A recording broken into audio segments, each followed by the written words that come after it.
All right, everybody, this is In Liberty and Health, back at you with another one. I got the man, the myth, the legend, Shawn Baker with me. I've been very excited to have this conversation.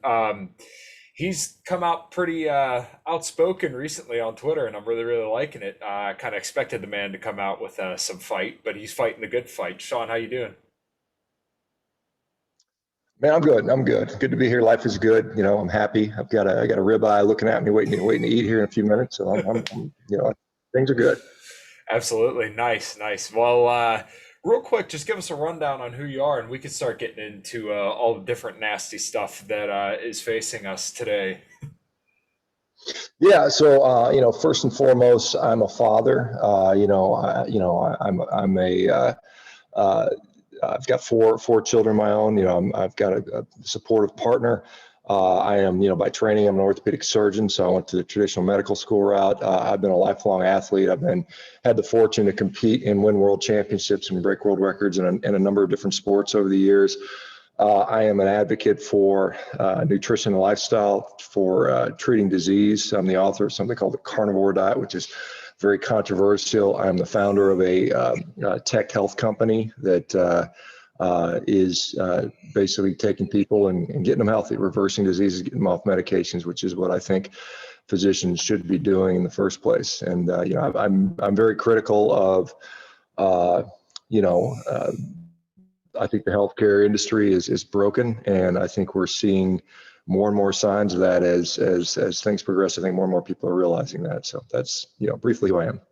Nice, nice. Let me add one more thing. I'm a Yeah, no military problem. veteran. I think that has relevance. I served in two different capacities. I went into the military and came back in a second time. The first time I was a nuclear weapons launch officer, so I launched the ICBMs, and then I came back in as a trauma surgeon and served, in civilian, in stateside, but then also deployed to Afghanistan, where we did some pretty interesting and crazy trauma stuff. So anyway, that hopefully that rounds it out a little bit. Yeah, no, that's a hell of a resume. Uh, what were some of your records that you held as a athlete? If I remember correctly, you held one in the rowing and deadlifting. Yeah. So I mean, I was a decently accomplished deadlifter. I mean, I peaked out at 350 kilos, which is 772 pounds. And that's all done in a drug tested, natural, no drug competition stuff. I went on to do something called the Highland Games, which is, a Scottish thing that you might see at festivals, but they actually compete that pretty seriously throughout the world, where you put on a kilt and you throw, you shot put rocks and you throw hammers and you spin around and throw 56-pound weights with one arm. And the most probably iconic thing is a caber. It looks like a big telephone pole, and you run and you have to flip it in a certain sequence. And so I set one world record in one of the events in that, and then won the world championships as a masters athlete. I went on to I did a little bit of track and field, where I went all American in the discus, and then some of the weight and the super weight, which is kind of funny because the heavier weights were what I was throwing every day as a Highland Games athlete. So when I came to the track and field, I was like, well, this is what I do every day, and I get to use two hands here. With the other one, I only got to use one, so I was able to do well with that. And then I went on to rowing. I got on this concept two stuff, and set 6 American records and 3 world records in that. And so now I'm starting a new sport again. So now I'm doing martial arts. I'm doing jiu-jitsu, and so it's another another struggle to try to get to the top. So we'll see how that turns out.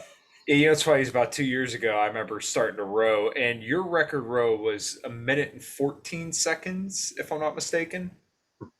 Yeah, that was one of the records for 500 meters. Yeah, it was like 114.5 or point 0.6, I think. I can't remember. I know I did 114.5, but I think I registered 114.6, and I don't know if I ever uploaded my 114.5, but yeah, right around that, minute 14 for 500 meters. Yeah, that's fucking hustling, bro. And that was when you were carnivore, right? Hmm. Okay, all Yep, right. absolutely. Yep. So you're telling me it's no steroids, it's 40 years of consistent hard work into something, and you can do impressive things. Yeah, I mean, I think I don't care what diet you're on, and I'll say this without any sort of hesitation. I think consistent hard work and training is the biggest factor. I mean, diet has a role and it has an important role for our health. But I mean, as far as athletic performance, strength, and giving you that edge, you better be in there busting your butt and busting it pretty regular with pretty good consistency, or you're going to be kind of in the middle of the pack. Absolutely. And I think a lot of people kind of miss the mark when they see the people who are all juiced up and they don't necessarily understand it. Look, even if those people weren't juiced up, Kai Green's still going to look like Kai Green. Ronnie Coleman's going to look like Ronnie Coleman. All those guys are still genetic freaks, regardless of what. And once again, those are really hardworking dudes that, they live it. It's not like they just go in and pick up the weights a few times and put them down. They put in the work, is, I'm sure you have for 40 years to get to where you are.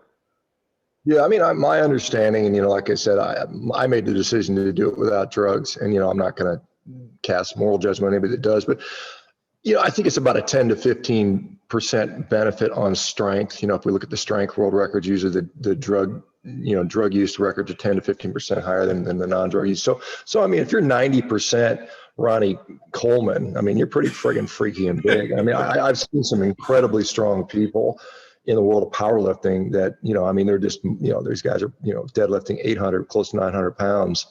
That's monstrous, and that's without drugs, and I think, the guys that get to that, maybe another 100 pounds on there, maybe using, but, it's not to take away from anybody, but I mean, like I said, you can get pretty damn strong without using drugs for sure. Absolutely. Yeah. And shit's impressive, man. And it's not like you just wake up and you're yoked and you're deadlifting that kind of weight. It is time, it's dedication, it's pouring your heart and soul into it. And I think a lot of people aren't willing to do that. They just want to, they think, oh, if I get on the juice, then I'll be good to go. But, for my example, it took me a year to go from a 455 deadlift to a 500-pound deadlift, but I'm actually lighter now than I was, last year. I'm 6 foot tall, about 185 pounds, and I was able to do 500 pounds. But, I still want to go more, but, it's time, it's progression, it's the blood, sweat, and tears. It never ends, man. I got to tell you, it never gets easier. Yeah. It's just, it's always hard. It just no matter what the number is on the bar, but you should always be pushing hard. Absolutely. So, kind of pivoting on here, I wanted to talk to you specifically about COVID-19 and all the stuff kind of going on from here. So, let's kind of start off with brass tacks. What did you initially think in March of 2020 when we were told essentially we were all going to die and you have to be locked in your house?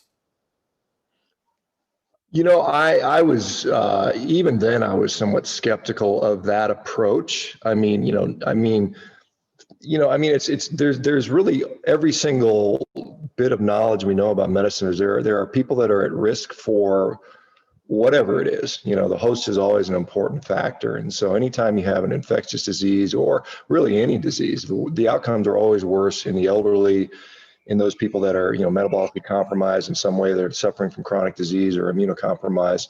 And so I remember hearing about this in January. I remember somebody saying something, what do you think about this bat virus out of China? And I didn't know anything about it. I just kind of said, I don't know. It sounds kind of goofy to me. And then obviously it materialized. And in fact, I actually flew through China in late 2019. It was kind of interesting that I was there during that time. And we still didn't know about it then, but from early on, and I certainly, my initial impression was, you need to, I mean, if there's something there, just take the old folks and, protect them in the way you can, which is, you can keep them separated, not just, tell everybody in the world to hide in their home, because it doesn't matter. I mean, a virus is going to get in your house just as well as it's going to be anywhere else. If it's outside in the air, which some people thought it is, it's not like you don't have an air conditioning vent that's going to come into your house. It's not like your houses are hermetically sealed. So, I mean, I was like, it doesn't really make sense to me. And, certainly some of the early stuff with, you got guys out there surfing by themselves in the ocean, police are in there dragging them in. I thought that's just insanity in my view. Yeah. I think, again, I mean, there's a lot of people that are advocates of this. You take the vulnerable people, you do what it takes to make them as safe as possible. And it may be providing them with some degree of isolation. If you have, effective medications, including vaccines, those are the ones that are going to be just like the flu season every year. Who do we vaccinate? We vaccinate the old people. We vaccinate some of the immunocompromised people and in some cases, kids. And that's the approach that I was surprised we deviated from that, because I wasn't seeing, I mean, I guess I didn't really pay attention in the beginning. I wasn't looking at, bodies falling over dead in China, which apparently there was some video of that. I never saw it, but I mean, I guess if you're watching that, I can see where justifiably scared. If it was Ebola, which I didn't get any sense that it was, Ebola is something that if there was a pandemic of Ebola sweeping across the U.S., I think maybe the response would have been justified, but it didn't appear to be that was the case to me. And my thought was, you know, stay healthy, get healthy, and that would have been the approach that I would have utilized if had I been the guy making the decisions. But there's no danger of that, I can assure you. Yeah, well, and on top of that, there's not a lot of people pushing out health and lifestyle quite like you are, and you've fostered a great community of people who have improved their health. It's just absolutely disgusting to me that at this point in time, we're now essentially telling children that they're walking disease vectors. You literally see children walking outside with masks on by themselves. And I don't have kids yet. I plan to have kids soon. But the idea that you're going to tell the most impressionable and the most, innocent group of people, these kids have no, they didn't choose to be here. They didn't choose for any of this to happen. They don't get to choose their parents. They don't get to choose the country they're born in. We literally have told them that now you must sacrifice your living standards to make the elderly feel comfortable. And if people want to take precautions, that's fine. If you want to get vaccinated, that's fine. If you want to wear a mask, that's fine. But children are not the main drivers of what's spreading the disease. And on top of that, even when they get it, it's not severe. You could look at all the CDC data you want, and it's pretty much going to confirm what I'm saying, that I don't even think 150 children have died all across the world from this. So just the idea of going after children and just basically indoctrinating them with the idea that they're a walking disease vector and a threat to everybody else just because of the air, it's disgusting to me. Yeah, I don't disagree with that. I think children are at, as I mean, there's been almost no. I mean, it's like lightning strike rarity that a kid's going to have a significant issue with this, particularly if they're healthy. I mean, the few kids that have been affected significantly by COVID have been, from what we understand, you know, very already sick. They may be kids with cancer and things like that, or morbidly obese kids. Unfortunately, though, they exist, which is a real shame that we have these 8-year-olds walking around that are already morbidly obese. But and right, using kids as a shield. I mean, you think about any culture that would hold its kids up to protect, the adults is. I mean, it's absolutely atrocious. And so, yes, I don't disagree with that. I think that and what it you can look at the statistics and the outcomes don't seem to be different no matter what anyone is doing with this. The virus does what it's going to do, and we're not. And I think it's almost arrogant to think that we're going to have a major impact on that. Some people argue a vaccine will mitigate some of the severity, but I mean, what happens is, the people that die are the people that are going to die anyway, regardless. I know it's kind of a tough pill to swallow, but I mean, when 85-year-olds are dropping dead, whatever it is, I mean, it's to be expected. When you see somebody who dies of COVID, particularly elderly, odds are they were going to die of something anyway in the near term. A lot of old people die of common colds. I mean, that's just the way it is. I mean, they just at a certain point they become so weak and vulnerable that just a common cold will be enough to set them off, and they may develop secondary pneumonia and pass away. And so not to be harsh about it, but I mean, these people probably, I don't think we have a lot of people that would have died, outside of this. And then of course, the whole thing with the PCR testing at 40 cycle Yeah. threshold is, I mean, you don't know what you're getting. I mean, how many of those are false positive? There's pretty good indication that a lot of them, the fact that they were coding gunshot wounds as COVID related deaths if they tested positive was just, I mean, we've seen the hypocrisy and the nonsense of this whole pandemic response. And I think most people, unfortunately it's become extremely politicized, which, I just wonder if, we had a different outcome in the election in 2020 and we would have had a different president in office, if the same people that were lining up for vaccines would have still been doing it, or if they would have said, no, we don't trust these guys now. It's just, the fact that it's become so politicized and it's not really about, we hear this follow the science, and when you look at the actual science, you're like, none of these policies that you're enacting make sense. Vaccine mandates, firing people from work, ignoring the fact that people have already been previously infected and recovered and they have robust immunity. I mean, it's just completely not, sitting down in a restaurant, you can eat, but if you stand up, you got to put a mask on. Being outside in the middle of nowhere by yourself and people are wearing masks. I mean, that's just, I think that's just a manifestation of mental illness at this point. It's like, I think they call it like CNN poisoning or something like that, or MSNBC overdose. Yeah, no, I completely agree. And it's ridiculous to see people driving down the road with a freaking mask on. And I've seen parents with their kids walking around the store and their kids have masks on and they don't. And I got back and forth with somebody on Twitter and he was arguing about masks. Well, it's just a small thing, it's a minor inconvenience. You're potentially protecting people. But my point was, it's like, it's not about a fucking mask. I don't care if people wear that or not. Children should not be told that they're a threat. And we need to be honest with people. Like, look, if you're wearing this little cloth mask you cut up, will you stop the spread? Maybe, probably not. The mask that's been sitting in your pocket for 3 weeks probably ain't going to do much. The ones that have been hanging off your mirror for the last year, they're probably not doing much. And we're supposed to believe that that's okay. But, just make sure you get your shot. And then the other frustrating thing is they've never been honest about any of this stuff. So, well, if you get your 2 shots, you're good. You can't catch it, you can't spread it. Well, now do we see? We see in some countries it's 70% of the people who are vaccinated still spreading it. It's just like a complete and total debauchery of science, and they use that term, follow the science, as a club to beat people over the head. But oftentimes they don't even know what the hell the science is.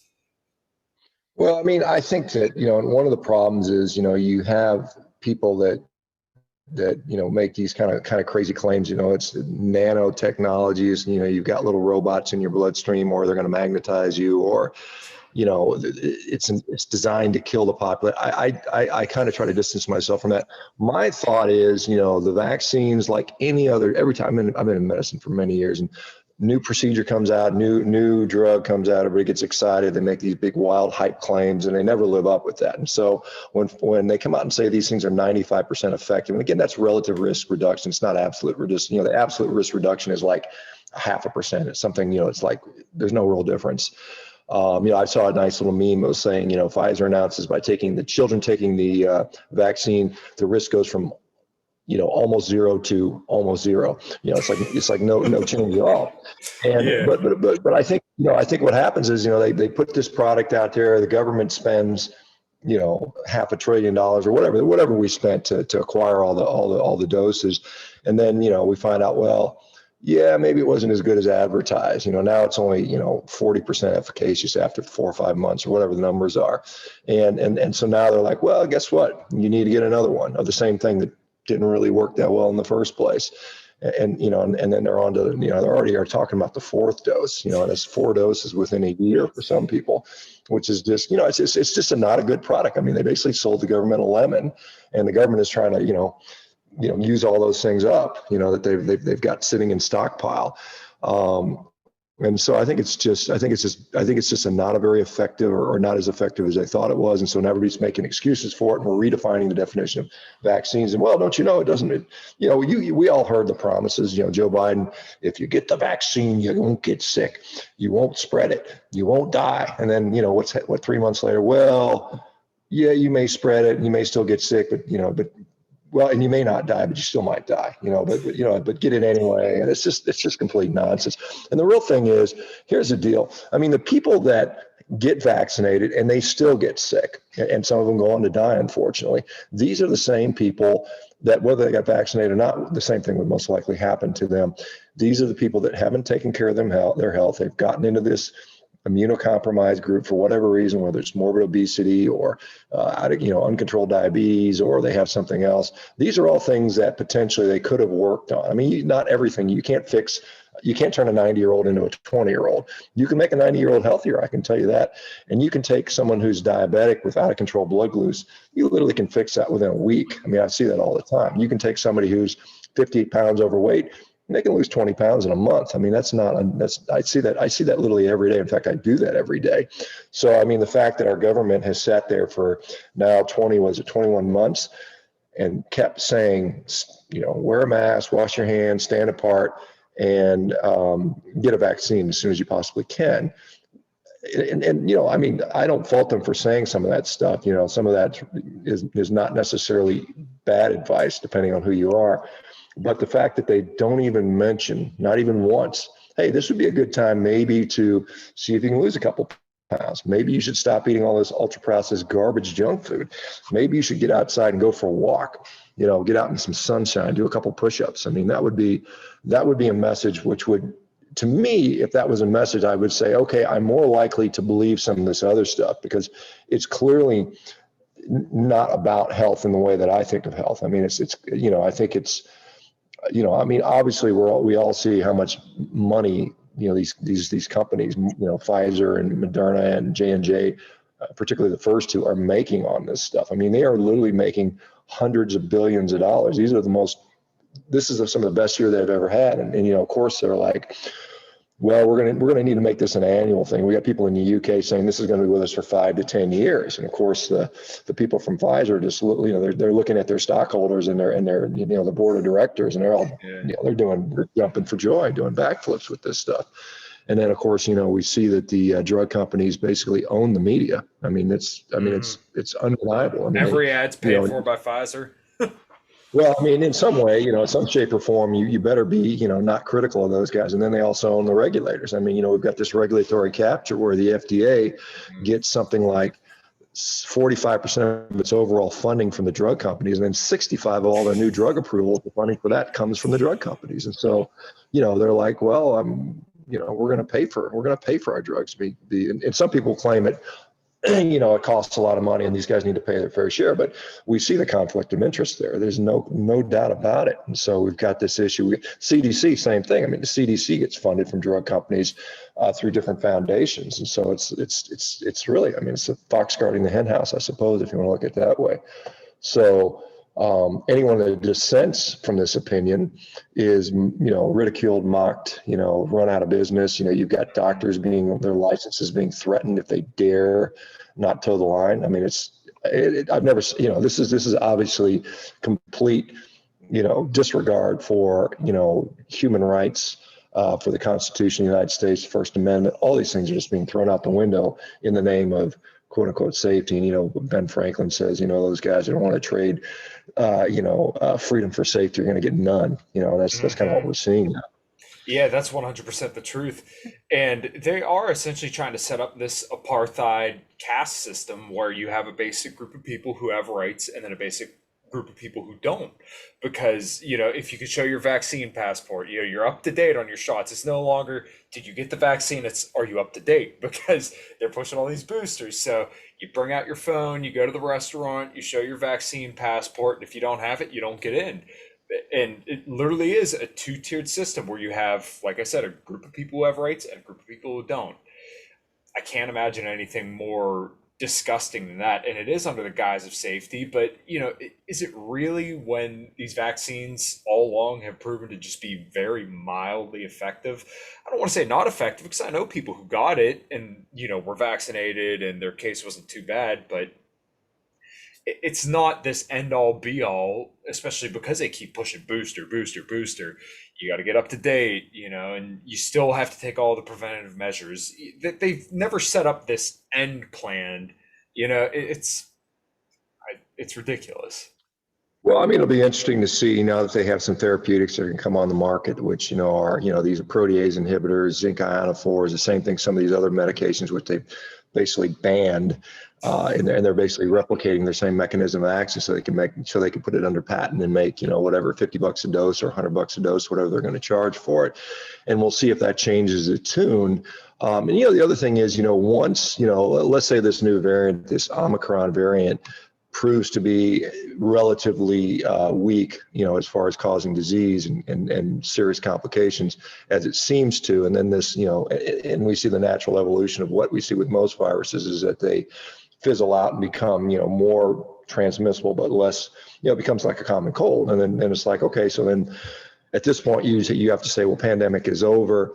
Are we going to still keep those same measures in place? Is this part of society that even in the absence of a pandemic, I still can't go to a restaurant in downtown Seattle because I'm not vaccinated? I mean, if that's the case, then, I mean, I could very well see that, because they condition you to have QR codes. This is what they're saying in Australia.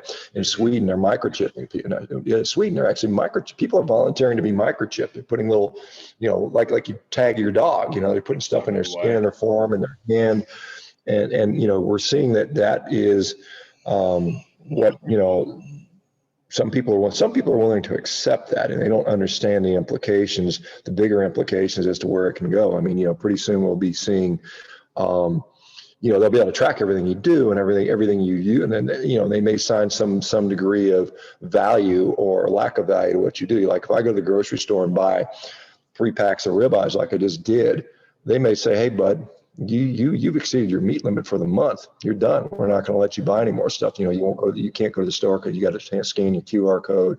You've used too much carbon in your diet or some other crap."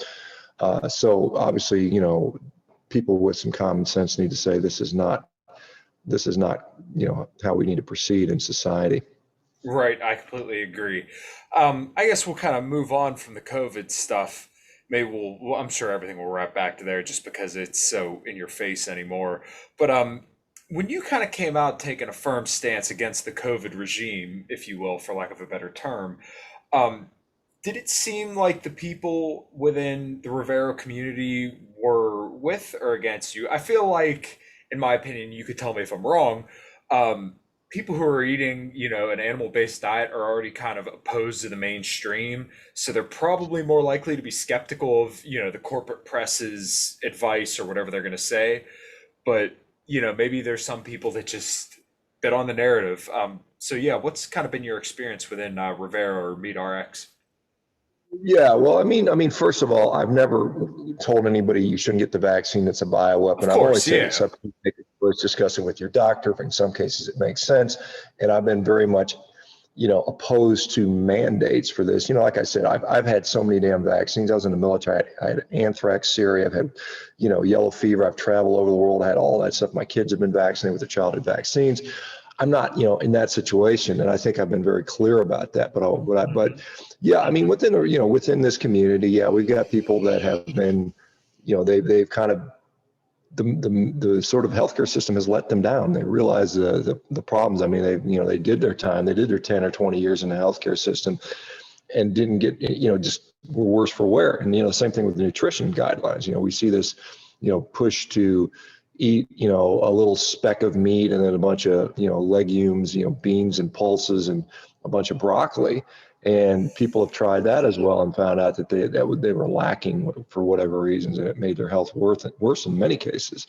So we have people that are skeptical, and when you say I'm not going to just bend over and take it no matter what what the government says, because there's so many examples where they're wrong. I mean, even in we even in the context of this pandemic, we can see how many times have they changed their mind. Right. You got Tony Fauci up there, just every week it's a different story, and it's like, why would we believe you at all? I mean, it's kind of like, so yeah, I mean, I generally, and I try to, like I said, within this community, I mean, the focus is on health, and I try to keep it there. But sometimes it's, somebody will bring something up and say, "Hey, I'm about to lose my job over this nonsense," and we will sometimes chat about that and how I think that's completely unfair, and it doesn't make sense. Again, it scientifically doesn't make any sense. But yeah, and generally the within the I guess, and it's kind of funny.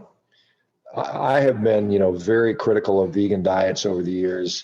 Not so much, well, I mean, I think there's some problems with that, but I mean, I've been critical of vegans that come out and tell me I'm a murderer or, I'm an animal abuser because I dare to eat meat like every human being for the last 3 million years has.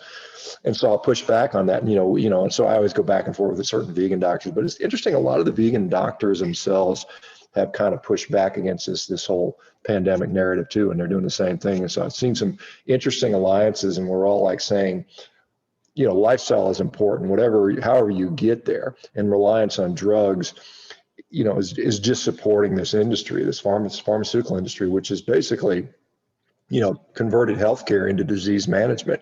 We no longer have a healthcare system. I can't remember which CEO of one of these major drug companies, I don't know if it was Merck or somebody like that, but they literally were interviewed and they said, somebody asked them if curing disease was a sustainable business model. And he flat out said, no. We're not in, if we cure disease and we don't have customers. And so they very much know they want lifetime recurring, subscription customers. And so what that means is you kind of do symptom management, mitigate some of the symptoms. It's like you take the edge off the disease, but you don't cure it. That's crazy talk. That's not the $1 billion drug. That's a losing strategy. So we know the pharmaceutical industry, what their interest is. It's not curing people or promoting health. I mean, it's the opposite what they want. I don't think there's any secret. I mean, I think everybody that has half a brain can figure that out. There's, like I said, there's some situations where yes, a medication is helpful, but it's not to be something meant to be taken for the rest of your life outside of a few cases. Like I'd say something like a type 1 diabetic would benefit from that. But really, I mean, most of this stuff like blood pressure medicines, we get people on blood pressure medicines and they stay on it for 50 years or 40 years. I see blood pressure going away. I see people normalizing their blood pressure every single day just by making lifestyle changes, and they get off their meds. But that's not part of that's not part of the paradigm. So yeah, I mean, our community is very much, I think, lifestyle first. And many of them, there's some that are, I mean, many of them have been vaccinated, and I never tell them that they've done the wrong thing. I mean, I say that's Yeah. fine. I mean, do what you're going to do. But at the same time, we don't have people, if you go on like Twitter, I mean, you got people out there just with the most vilest, awful, I hope you die. I hope they force your child on the ground and force vaccinate them while you have to watch. I mean, I've seen people make these comments. I'm like, I don't know if that's a bot from, some bot that's trying to sow, strife within the U.S. or if it's a real person. I think sometimes there's some of these real people. I mean, you see them and they're speaking out of fear, and they're terrorized. I mean, these people now literally have post-traumatic stress disorder or some mental illness induced by constantly being exposed to this fear porn that's being Right. put out there every single day. I mean, it's like you've seen polls where they'll poll people and they'll think, what are the odds of you getting sick or dying if you catch COVID? And some people think it's 50-50. And it's like, Right. no, it's like one tenth of a percent. And if Yeah. you're healthy and you're in really good shape, it's even less. Like when I had COVID, beginning of last month, it's been about 5 weeks ago. And I mean, I felt pretty crappy for 2 or 3 days. I mean, I missed one workout. I rested up a little bit, ate good food, stayed hydrated, took a few extra vitamins that I usually don't take. And I honestly say I felt kind of, not 100% for about a week. And then I'm back to normal stuff. I mean, we had a trip down to Florida, which was kind of nice to go since we're in Washington State, which is a little bit, tyrannical. But we're down in Florida, like we recovered, and we went down to Florida for a week, and then came back, and it was like, man, there's nothing, there's no problem at all. So, and my kid had it. My 9-year-old kid had it. I think he sneezed twice. I mean, I think that was the whole thing he had. I mean, he like sneezed twice, and he was good to go. It's like, okay. So, like I said, if you're healthy, odds are extremely, the media loves to show a young person that dies.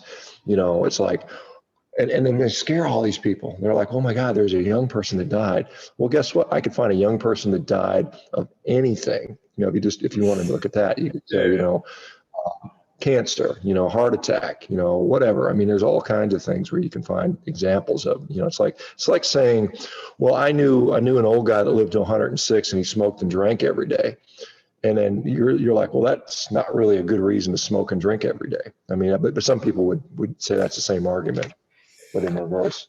Yeah, no, that's absolutely true. They do try to myopically focus on these wild cases that just do not happen on the regular, but they use that to push the narrative that, hey, look, even if you get this, you're young and healthy, you're gonna get sick and die. My fiance and I both had it back towards the end of March, and it was really funny to me because for about a weekend, I felt just like 80%. Didn't feel as good as I normally did. And then come Monday, I made my coffee. I felt perfectly fine. I took a sip of it and I couldn't taste it. And, I kind of thought, okay, whatever. So I took a shower. I came back upstairs and I made some Butcher Box pork belly bacon, which if you ever had that, it's like it has like a spice to it almost. I couldn't taste it, so had a New York strip and I think 4 eggs and some bacon. I couldn't taste any of it, and I sat down on the bed next to my fiance and I said, "Well, I think I got COVID," but I felt perfectly fine. But once again, I was 26 years old, working out 5 to 7 days a week, walk my dogs every single morning for at least 10 minutes after I eat. So, it's good for blood glucose levels and digestion. I stay on top of my freaking health, and I used a glutathione nasal spray, took vitamin D, alpha lipoic acid, gone in a week, had my taste and smell back, felt perfectly fine. So, but had I died or had an adverse event, I would have been all over the news because look, young, healthy guy got the vid, got messed up. Yeah, it wasn't a big deal at all. My fiance, similar deal though. She lost her smell for like a month and then right back. Yeah, I mean, often we'll see, it's what always makes me laugh. Oh, no, I shouldn't say laugh. It's a little bit sad, but I mean, they'll say healthy person hospitalized for COVID, and they'll show like an 18-year-old who is, 150 pounds overweight. It's like, and then they'll say they're healthy. I'm like, Yeah. no, they're not. Do you feel like this almost has something to do with this body positivity movement? And the way that sounds, I'm not trying to bash people who are obese, but we basically have lowered the threshold for healthy in the US, right? You see a bunch of people who are considered obese, and we tell these people, oh, you're fine the way you are, don't worry about it, you're just as healthy, cheer on, girl, whatever. Um, I almost feel like it's a consequence of telling people that they're fine the way they are. And I'm not saying we should fat shame people. I'm not saying we should make them feel bad. I'm just saying, look, if you're not willing to exercise, if you're not willing to eat right, then you have now an independent risk factor for, higher mortality, diabetes, heart disease, or severe outcomes with COVID. And once again, not to shame these people, but just politely tell them, look, you need to just be aware that you're of a risk profile that may put you at a disproportionate risk of, severe outcomes or death. Yeah. I mean, I think the overwhelming evidence is pretty clear that I mean, when we're talking strictly obesity, certainly after a certain level, I mean, you are at much higher risk for cancer, diabetes, heart disease, dementia, on and on and on, and certainly at higher risk for infectious disease. In fact, there's a nice study.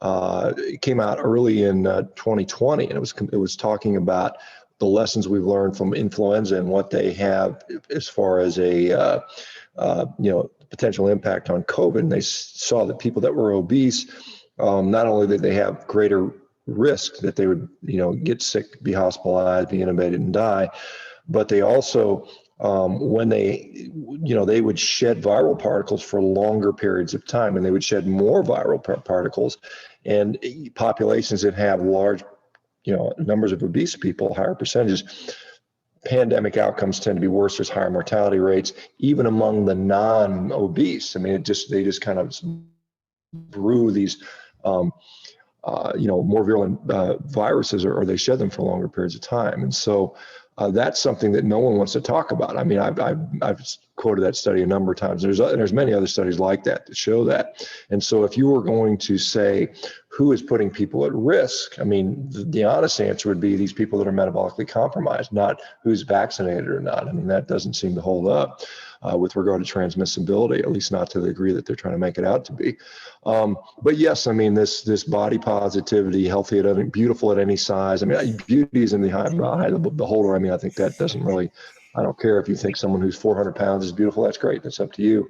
And if that person thinks they're beautiful, they're great too. But you can't deny the health implications of these sorts of things, and to expect society to cater to you because you've decided that being, massively obese is your right, which it is. I mean, you can do that, but I mean, there's like I said, if I'm going to run around and run stoplights, I'm going to pay the consequence. I'm going to get in a car wreck at some point, and I can, like I said, I know we talk about freedoms and stuff like that, but I mean, this is another thing where, and it's like, we can put it in the context where there's some hospitals and they're not going to do an organ transplant. They're not going to, some doctors basically said, I'm not going to treat unvaccinated people, which I think is abhorrent to me as a physician. I mean, I think it's like me saying, well, I'm not going to treat smokers or people that are obese because it's lifestyle. It's a personal decision they make. And, it's like I said, if doctors started announcing, hey,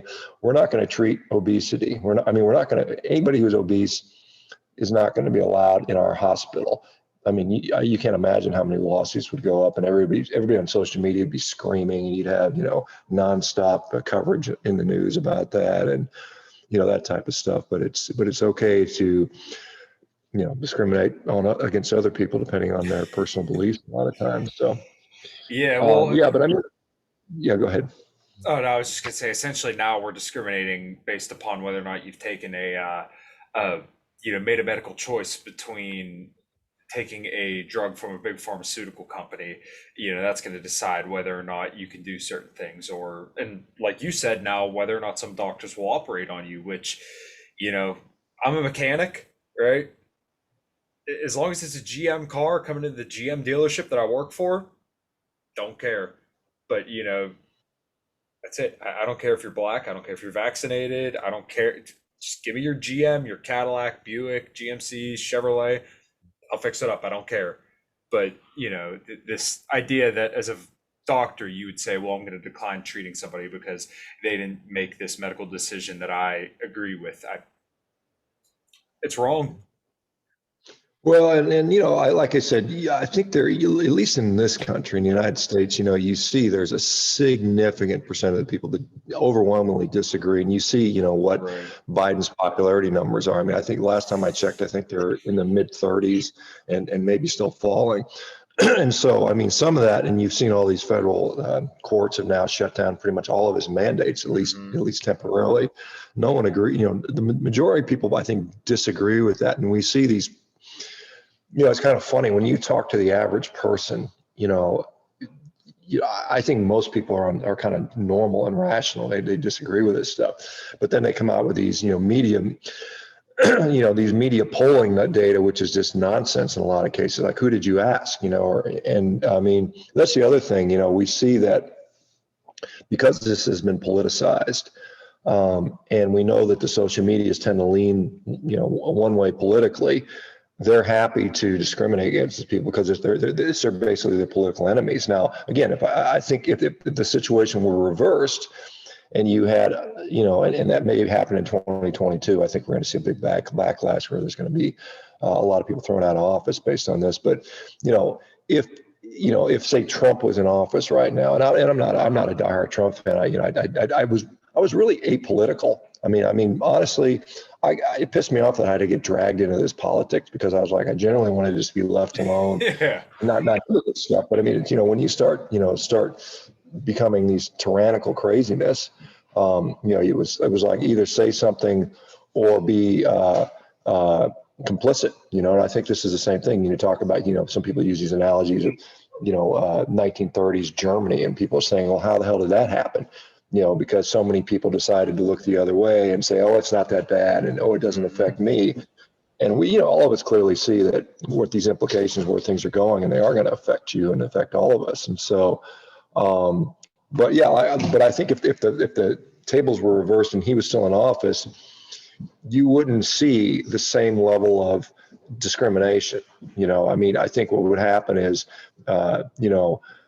because the media is bought and controlled for by one sort of political ideology for the most part, and then of course the fact that they're bought and paid for by corporations, and these drug companies are a big part of that. I mean, they have when you see the head of Reuters, the news agency, is now on the board of Pfizer, or I can't remember, or yeah, I think that's what it was. Yeah, he's now on the board of directors, and guess what? Guess who stands to make a lot of money if no one is allowed to say bad things about their drug? I mean, you look at Pfizer, and they're a company that, I mean, yeah, I think it was in 2009, they paid a $2.3 billion fine for Bextra and some other drugs that they lumped in there. And they said, you guys are you commit serial medical fraud. I mean, I mean, that was just clear as day. I mean, they were lying about their results. And, you know, it's like the same company.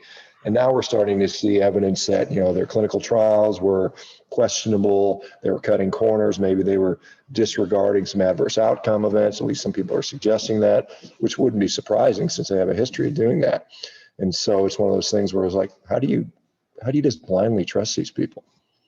Right. And you were one of the first people that I saw coming out swinging sort of against the World Health Organization because they were saying, no, it was YouTube that said that we will follow the World Health Organization's guidelines on COVID misinformation, which is funny because these are the same people that told you red meat's a carcinogen, which I want to touch on this a little bit as well. But like, do you really trust these people to tell you that meat, which we've been eating for millions of years, is a carcinogen? You trust these same people to give you correct health advice? To me, I'm skeptical. Yeah, I don't find the World Health Organization credible in a lot of things. I mean, I've been pissed off since 2015 when they came out with that discussion, and I've talked to people that sat on the panel. I mean, I talked to a researcher who was on that panel, and he said it was total BS. It was a total political statement. It had nothing to do with good science. And there's been so many studies that have come out subsequent, and scientists have come out and said this is garbage, but it's in the narrative. You know, oh, World Health Organization declared it a carcinogen, therefore it must be true because this, you know, political, non-elected body has said so. And Bill Gates is one of the largest funders of the World Health Organization. You know, behind the United States. You know, I know Trump pulled out, and I think Biden went back in them, or I think he has. And so I was never really enamored with the World Health Organization and the fact that we're sitting there and they are the word. I mean, they're literally the word of God. I mean, we've gotten this. I mean, science has been hijacked into religion. You know, it's like, you know, there's no discussion. I mean, you know, with this pandemic, nobody knew anything at the beginning. I mean, other than, you know, where the hell did it come from? I mean, you know, that's another topic of discussion. But it's like, you don't know what's going on. Why don't we do all the experiments and have a rational, response based on what we're learning? But no, it was like, we got a plan. We're going to move through this. Anything that doesn't support this, and you know, you've seen these studies on natural immunity, and this with the CDC, you get Rachel Walensky up there talking about it, saying, oh, it doesn't work. It's not, it's not reliable. Right. And you're like, well, show me the data that shows it's not reliable, that's been replicated. I mean, you've got a non-peer reviewed study that CDC did, and one tiny little study out of Kentucky with just a handful of people. When they were looking at the outcomes, it didn't really matter. And they're making these claims based on, immunoglobulins, or antibodies. And, you've got almost 200 studies worldwide that show that, just like 100 years of data before, show that if you get an illness and you recover from it, you're pretty well protected. Now, the people that aren't going to be protected, morbidly obese, people with multiple, medical comorbidities, but they're always the same situation. So the answer is get in shape, take care of your health. That's the same answer, but they don't want to have that message. I don't know why that is. I mean, I do know why it is, but I mean, it's clearly a conflict of interest. It's not financially lucrative, but I don't know why these people that are in government are not sitting there saying that. I mean, even like guys like Rand Paul, who I think is doing a pretty good job going after these. But at the same time, you see these guys in these Senate hearings, and they chirp and they yell at these guys and they make them look like fools, but nothing ever happens. I mean, it's like, okay, it's like, it's like, I think, and I saw an analysis on this, and they say, we feel like we need to be heard. Like, I don't like what, Fauci is saying, and I want to yell at him, or maybe do worse. Some people might want to do worse, but I want to yell at him, let him know. So Rand Paul's doing it by proxy for us. And we think, oh, good job, Rand Paul. But guess what? Fauci's still sitting there advising stuff and making policy, or effectively making policy. So nothing has happened. And so, you got to say, why not? Why aren't we actually doing something about this? And, part of it has to do with the, who's in power in office right now. And again, that's a sad thing. It's all completely political. It's completely politicized, which is funny. I mean, we all saw the clips of Harris and Biden and some of these other people, Pelosi, saying, "Oh, I would never take a virus if Donald Trump had any, or vaccine if Donald Trump had anything to do with it," and then 6 months later, it's like it's They're mandatory on for everybody. yeah, they're on camera taking a freaking vaccine in front of everybody for the world to see. And there's something really weird about that. And as you and I have both said, and I'm sure most reasonable people agree, I don't care if you get vaccinated, but like this ritual where you're watching the president roll up his sleeve and inject him, it's, it's weird. It's this weird signaling Well, and yeah. yeah, I mean, some of the incentives, it's like, they first come out and say we don't have the power to mandate. I mean, we all seen the video on that, and then so then they're like, well, get a free donut, or go get some free marijuana, or go get a free beer, or win a lottery Yeah. ticket, or whatever, or prisoners criminals in or felons in Louisiana, you can get your record expunged, type of stuff, or judges, literally telling, people that waiting for sentencing, we're gonna minimize your sentence if you get a vaccine, or maybe even commute your sentence completely if you get a vaccine. So we've seen that, and then they're saying, well, we've tried the carrot, and now we're going to use a stick, or I'm losing patience with these stuff, and I mean, I think probably by July, every single person that wanted a vaccine had a vaccine, Yeah. and anybody that did that after that only did it through coercion. And this is a thing, I think as a physician, I would do a lot of informed consents before I do surgery on people. I'd say, hey, this is what we're doing. These are the potential risks. Maybe your leg will fall off. Maybe you'll get an infection. Maybe you'll have a nerve. And you tell them up front. It's unlikely. It's very rare, but these things can happen. But I mean, there's people pulling into the Walgreens parking lot, and you got some, person has no medical training. Basically, here you go, boom, and they don't tell you anything. Nobody knows anything. And then coercion. If you're doing it because you're going to keep your job, or you're scared about trying to integrate into society, that's not informed consent. You cannot have you can't have coercion be part of informed consent. Now, I don't care, like I said, even if these vaccines turn out to be 100% effective and 100% safe, which would be the first drug in the history of mankind to do that, by the way, uh, I still wouldn't say you have to take it. I'd still say it's a choice. And the problem is we've had such lack of transparency. You saw the FDA saying, well, we're not going to release the data by which Pfizer determined, that we determined in the trial until I think it's now it's up to 75 years. So we're not going to get the data for 75 years, and you want me to trust? We're still waiting to figure out what happened to John F. Kennedy. We're still waiting on those things. It's because like to protect the innocent, I suppose. I don't know why they're not releasing those things. And not that I'm a John F. Kennedy conspiracy guy, but it's just it just sows mistrust in people. I think a certain percentage of people already mistrusted the government, and some people mistrusted the healthcare system, including myself as a physician who's part of that.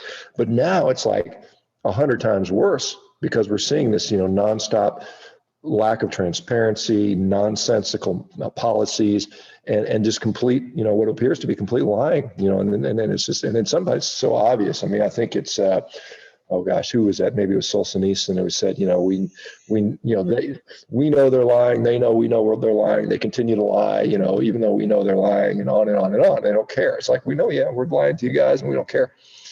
We're just going to do what I say. But hopefully, at least in this country, we have enough. It's like you see some of these other countries that kind of make fun of Americans for liking their freedom, and yet people are swimming across the ocean to get here, and brave, basically risking their life to get here for those very reasons. And then they come in here and saying, well, it's not that important. We're gonna turn into Scandinavia and become socialists, and pretend that's the greatest system in the world, when it's a much different system there.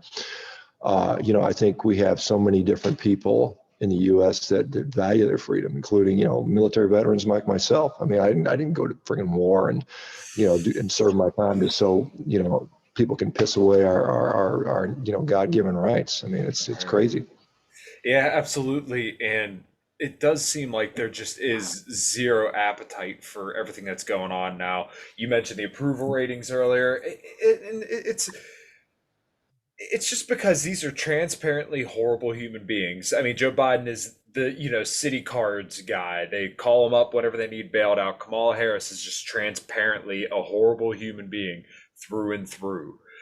I, People just do not have an appetite for these huge spending bills. They don't have an appetite for vaccine passports. They don't have appetites for any of the stuff that's kind of being pushed out there anymore. And I think it's being reflected in the population. And like you said, I think there's going to be a huge turnaround. So honestly, I'm pretty optimistic for the next couple of years that we're going to see a big change in the way things are. And I think people are going to wake up to what's going on if they haven't already. And I think a lot of people have woken up and seen that, what we got going on now isn't working and they want the truth. Yeah, it's kind of funny. I got a haircut today, and so it's my hair is pretty short there, and I go to this barber who's this 80. He's like an 81-year-old ex-Marine here in Mhm. Washington, Snohomish, and he's been in the Oh news yeah. because they told him, hey, man, you need to shut down because of the pandemic. And he basically told them to F off. And I go in there and he's the funniest guy because, it's a nonstop string of F bombs complaining about, some of these same things. And he's, his barbershop, literally there's ammo all over the barbershop. He said, we're all packing, we're all ex-military guys. And if anybody comes to mess with us, it's going to be a bloodbath, and he's serious. I mean, he's 81 years old. He's got nothing to lose. Yeah. But it's sad that you have to have somebody like that, an 80-year-old ex-Marine guy that has the guts and the courage and the balls to stand up to these people. And these people walked in and repeatedly said, he's got the attorney general trying to breathing down his neck. They've got all kinds of politicians that have been trying to give him a hard time. And he just stands his ground and said, hey, look, you can't deny me the right to work, and like I said, and he was supposed to have some sort of hearing. And then they said, well, you can't have a jury trial because of COVID. And he said, well, that's another violation of our constitutional rights. And, he basically just doesn't stand down. And it's kind of nice to see, it's nice to see that. So I go in there on purpose because I know I want to support the guy to give him a nice tip and say, hey, keep doing what you're doing. And, Absolutely. it's one of those things. So you need these people that'll stand up.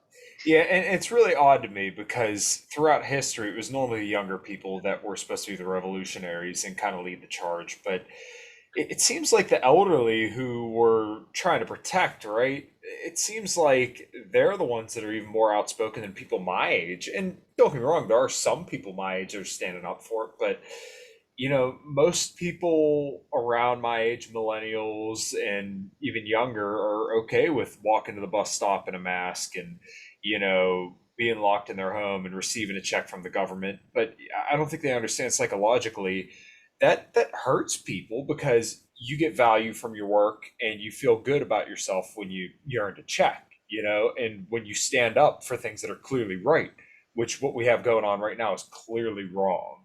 So it's good to see that you at least see some people pushing back. I'm optimistic that there's going to be a lot more of that in the coming years.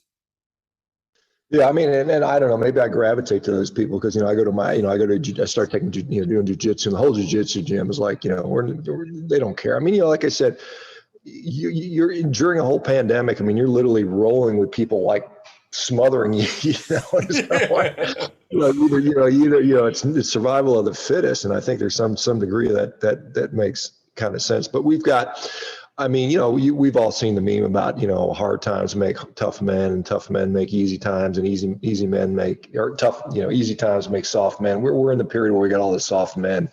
And we're seeing that with, we haven't had a major in the United States. We haven't really had anything major in a long time. I mean, the wars we've had have been overseas. We've really been it's not really been a threat to us. We've just been doing police actions, not since World War II when we actually were in it for I think a significant thing. Vietnam was just kind of it's over there. It's not really concerning us on our day-to-day operations. And, it was one of those things. But so we don't have a generation that's actually dealt with adversity. I mean, we've been so successful in making everybody comfortable.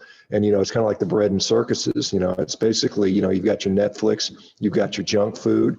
And now if you got a government check, I mean, you're not going to rise up. You don't, whenever we see people, these revolutionaries, I mean, it's usually in these countries of people who don't have anything to lose. I mean, they're starving. They're going to overthrow the government.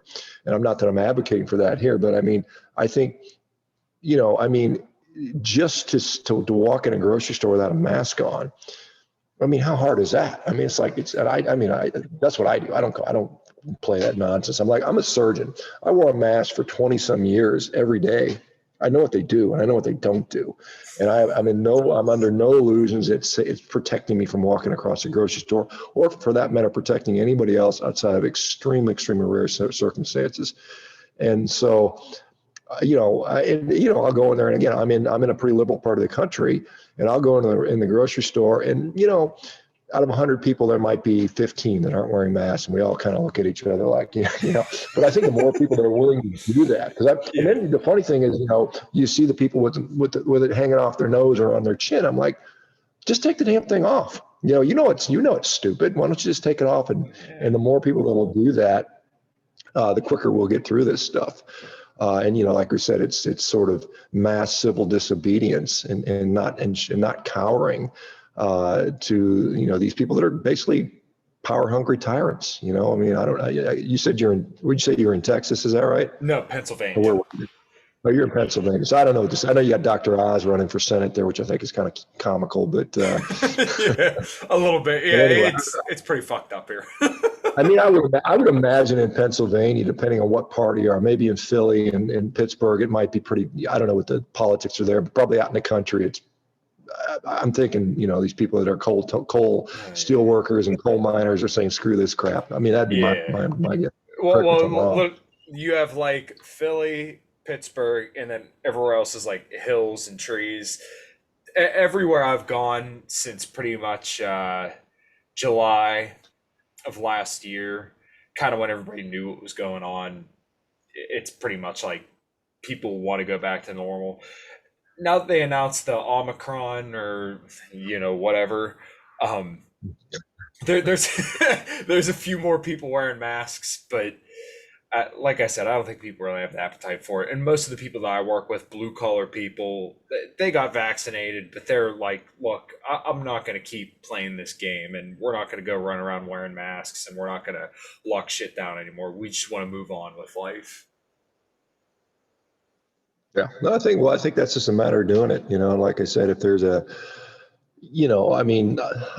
going to be a big disconnect between people who live out in the country. Now, fortunately, like I said, the county, I'm next door to Seattle. Seattle's in King County. I'm in Snohomish County, which is one county over, and it's pretty rural. I mean, you got a lot of ranchers and farmers, and I know they were in the news a while ago because there was a bunch of rioting going on, last summer, and there was some concern that there was going to be rioting and they were going to burn the town down in downtown Snohomish, which is this little cute little, one street, Main Street, a few nice shops and restaurants, and the whole town turned up armed to the teeth. I mean, there were people came out there like 1,000 weapons and said, no, we're not doing it. So, that area, and like I said, I have never once walk in a grocery store, you got the little virtue signaling sign, which I disregard.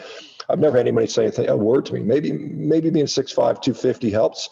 But I've never even had anybody look at me funny, and I don't know. I mean, some people, I guess it depends where you live. Some people go, get off on screaming at people, but so far it's been fine. I think that's the experience of most people, because most people I've talked to say they do it. No one gives them trouble, which is what we should should just kind of stand up for ourselves. Absolutely, yeah. I had a interview about 2 weeks ago with a guy who he worked for Allegheny County, which is the county that Pittsburgh's in, and they mandated the vaccine. He worked there for 11 years, and he lost his job 3 weeks from fucking Christmas. Lost his job over the vaccine mandate, and I couldn't commend the guy enough. I'm like, dude, if more people were like you, this whole thing would be over before you even know it. Because someone that's been somewhere for 11 years with 2 daughters and a wife at home 3 weeks from Christmas, I mean, you're hurting at that time of year anyways, and you're willing to tell them not doing it. Hats off to you, brother. And I think a lot more people are going to start doing the same thing, and it's coming for sure. Yeah, well, I mean, like I said, I'm hopeful all this stuff can be put right legally and peacefully. I mean, that's my true hope. But I mean, you never know what's going to happen, and I think hopefully with these 2022 midterm elections, we'll dramatically change the philosophy, that we do. I mean, although, we have an executive branch that seems to disregard the other two branches. This guy's saying, I'm going to put out this mandate and the courts shut it down, and you just ignore the federal courts, like we don't have a three-tiered, government system. We all learned that, and whenever we took sixth grade government, you learn about the judiciary, legislature, and the executive branch, and that's what the basis of our entire system is based on. And we got a guy that just wants to just ignore that, and these people that they want to use an emergency. That's the thing, they use emergency powers, an emergency to give themselves unlimited power. So they just keep making up new emergencies. Like, as you probably know, the climate crisis is coming next. And Yep. if they can't get another virus out quick enough, then we're going to be dealing with climate change as racism. Climate change is a personal public health crisis. I mean, we're seeing already hints of people trying to make it that way. It's like, well, climate change. People are worried about climate change is causing stress. I mean, I'm not worried. I mean, I don't know anybody. They're saying these young people are worried about climate change is causing them to be depressed and stressed out. I think that's nonsense, quite honestly. But we'll see that. And so people will start, like you said, you've already got chip where they can put chips in your car that can tell you how many miles you drove, so the government can levy even more taxes on you. Mm-hmm.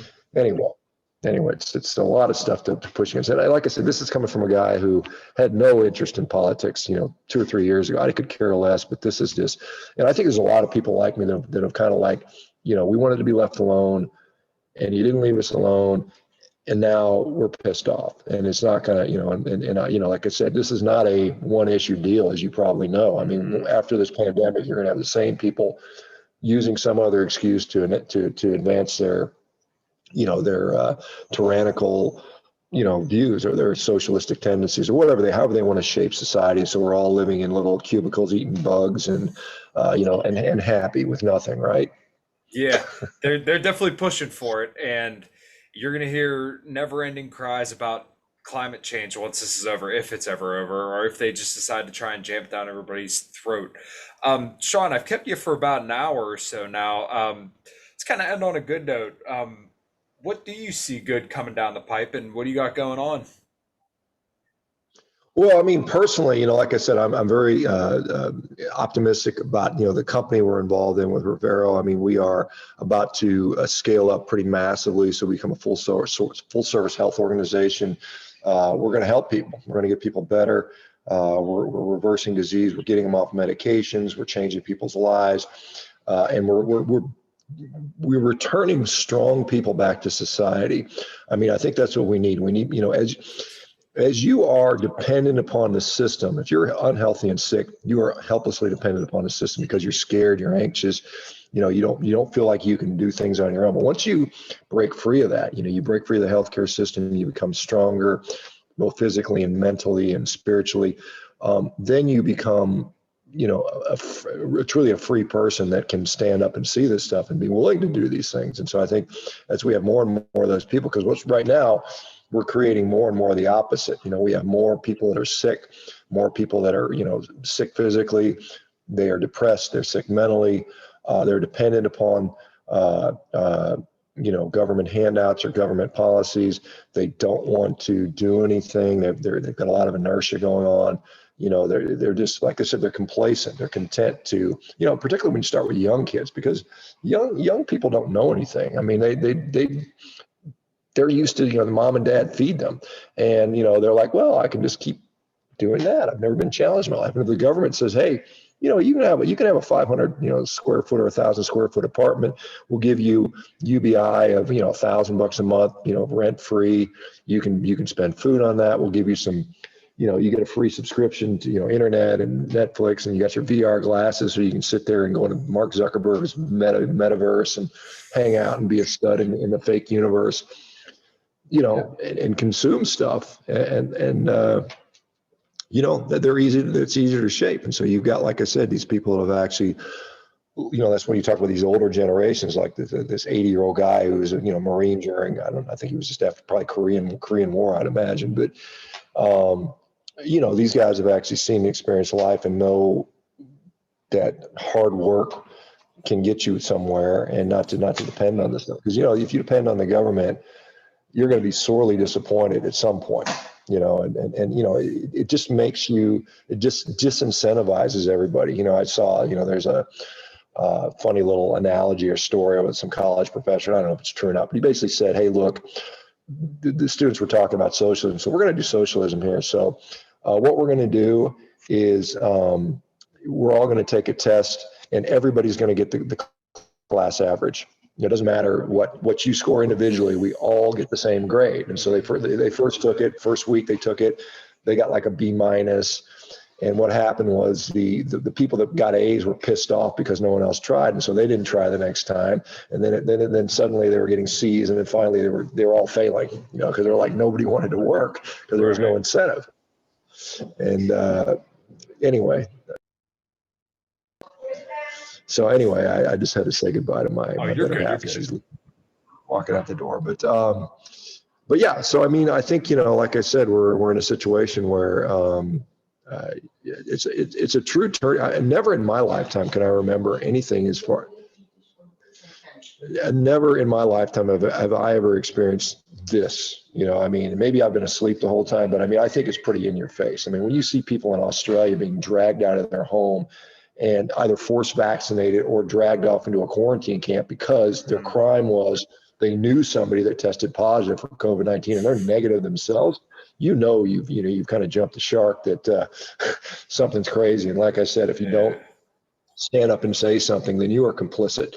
And anything that happens, you're going to have to say, hey, I just, you tell your kids or your grandkids, I didn't do anything. You're going to be embarrassed. And I think if you are the guy that says, I stood up and fought, hopefully we'll stand up and fight, and we won't have to tell our grandkids why the world is so bad. Hopefully we can say this is why it's good and why we should do this. But your point was, about younger people. If you look at the Revolutionary War, most of those guys that signed the Declaration of Independence were, young guys, 18, 25. I think the oldest guy might have been in his 40s. So it's really a young man's game. And the fact that I'm in my 50s, mid 50s, I'm about to turn 55, that I have to sit there and say this, and this 81-year-old Marine has to say this, is kind of a sad reflection on the younger generation. Although I know there's some younger guys that are standing up, but we need more of them to do it. Absolutely. Yeah, I 100% agree. And like I said, I am optimistic that more and more people will start to stand up. And just because it's, like you said, it's so in your face that you can't deny it anymore. And I don't think a lot of people want to be political, but, the whole COVID pandemic has given people no choice but to say, either I want the vaccine mandates and apartheid state or I don't. And, I'm sincerely hoping that a lot of people say they don't. So, Shawn, where can everybody find you? And yeah, like I said, anything else going on you want to plug before we get out of here? Well, like I said, Revero.com. I host a meeting every single morning at 9 a.m. Pacific time, 7 days a week, 365 days a year, unless I'm on a plane or something but I'm generally, there every day. So if you want to just hop in, you can sign up for free and we can have a discussion.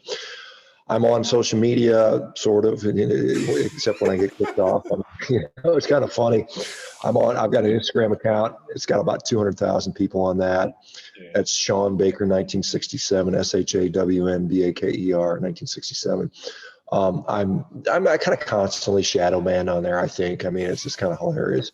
And then I'm on Twitter again because I got permanently suspended from Twitter about 6 months ago, which is kind of comical. And then we went and made a new account, like sort of got a new IP address and did that. And I started building my account. And then for some weird reason, Twitter notified me like 6 months after the fact. They said, oh, we decided to unsuspend your original account.